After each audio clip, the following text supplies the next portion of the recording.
ce qui m'a intéressé sur cette question-là, c'est le marketing vert des grandes entreprises. Ce qui m'a intéressé et qui m'a semblé suspect, c'est ce qu'on appelle communément le greenwashing, si vous voulez. C'est de voir à quel point, et c'est là que ça m'a mis la puce à l'oreille parce que je n'ai pas un préjugé favorable aux grandes multinationales, ça a été de voir comment les grandes multinationales, c'est le cas de le dire, s'acclimataient bien avec la question du climat. Comment, finalement, elles recevaient bien ce ballon-là? Elles sont très souvent pour une taxe sur le carbone, les premières. Et elles-mêmes vont signer des déclarations autour d'enjeux climatiques. Et, bon, l'invitation que je voudrais que nous fassions aujourd'hui consiste à voir en quoi la façon qu'ont les idéologues de déthématiser la question écologique peut constituer parfois des pièges pour permettre à ces acteurs qui sont des partisans du statu quo de gagner du temps d'une manière qui me semble, moi, irresponsable, pour ne pas dire pathologique, mais il reste qu'on en est là dans ces pratiques de type perverse. Et je vais revenir sur un cas d'étude qui m'a intéressé, que j'ai étudié, que je juge encore tout à fait actuel, qui est celui d'une firme dite pétrolière, qui est un peu plus que ça, et qui s'appelle Total, qui est une des grandes firmes françaises, mondiales dans le domaine de l'énergie, et qui se compare à Shell, BP, ExxonMobil ou encore Chevron, et qui elle-même, et c'est cette analyse de discours que je voudrais faire, se présente comme étant, et ce sont des moments très émouvants là, de contrition et de confession, comme étant, oui, responsable de la crise climatique dans laquelle nous sommes.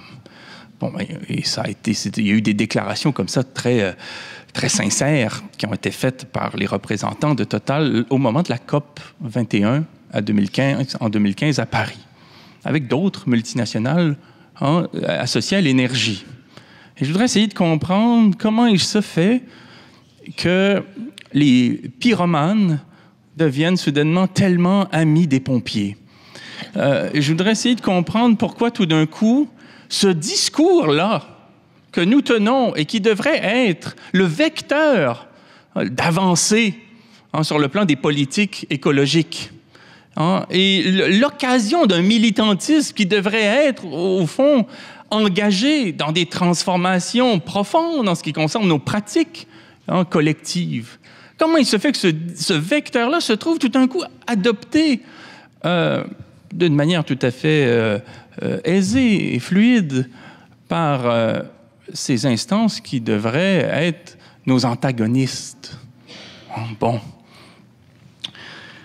Bon, il ne s'agit pas pour les sociétés pétrolières comme Total, mais on peut ajouter Shell, BP et les autres, de cesser d'exploiter du pétrole.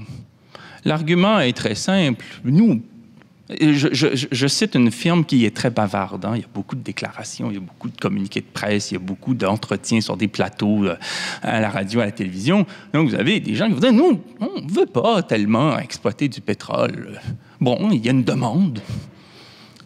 Les gens en veulent.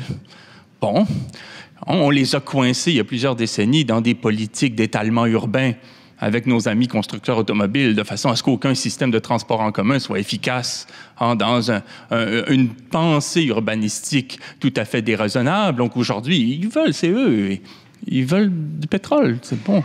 Puis nous, nous, on n'a peur de rien, on va où ça brasse. Il y a des guerres civiles là où il y a des puits de pétrole, c'est curieux.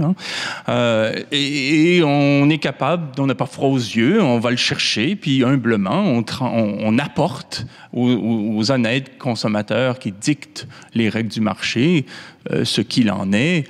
Ce qu'il en est de leur demande. On leur offre ce qui correspond à leur demande.